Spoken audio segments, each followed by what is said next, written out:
ಈ ಮಳೆ ಬಂದಾದಮೇಲೆ ಓಡಾಡೋಕ್ಕೆ ಚೆಂದ ಅಲ್ವಾ? ಆಗ ನುಗ್ಗೋರು ಮಳೆ, ಸಿಡ್ಲು, ಗುಡುಗು, ಸೊರ್ರು ಅಂತ ಸುರಿಯೋ ಮಳೆ. ಆ ಅಬ್ಬರ ಎಲ್ಲ ಮುಗೀತು. ಈಗ ಎಲ್ಲ ತಿಳಿ ಆಗ್ತಾ ಇದೆ.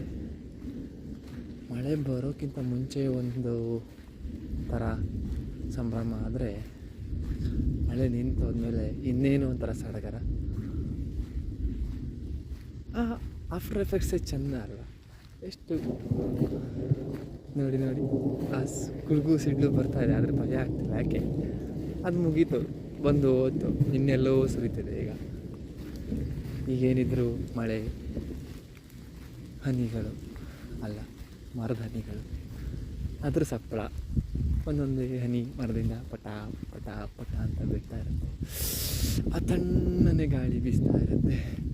ಅದ್ರ ಮಧ್ಯದಲ್ಲಿ ಖಾಲಿ ರೋಡು, ಯಾವುದೇ ವೆಹಿಕಲ್ಲು, ಹೆಜ್ಜೆ ಗುರುತು ಅಳಿಸಿ ಹೋದ ರೋಡ್ಗಳು, ಅದರಲ್ಲಿ ನಂದೇ ಫಸ್ಟ್ ಹೆಜ್ಜೆ. ಎಷ್ಟು ಖುಷಿ ಆಗುತ್ತಲ್ಲ, ಏನೋ ಒಂಥರ ಸಾಧನೆ, ಉಲ್ಲಾಸ.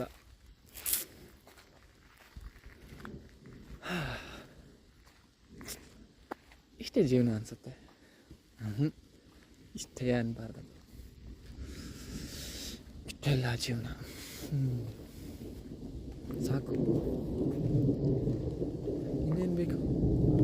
ಖುಷಿ ಆಗ್ತಿದೆ ತಾನೆ ಮನಸ್ಸಿಗೆ? ಮತ್ತಿನ್ನು ಯಾಕೆ ಯಾವುದನ್ನು ಏನನ್ನು ಬೆನ್ನಟ್ಟಿ ಓಡಿ ಹೋಗ್ತಾ ಇರೋದು ಎಲ್ಲೋ ದೂರ ಊರಿಗೆ?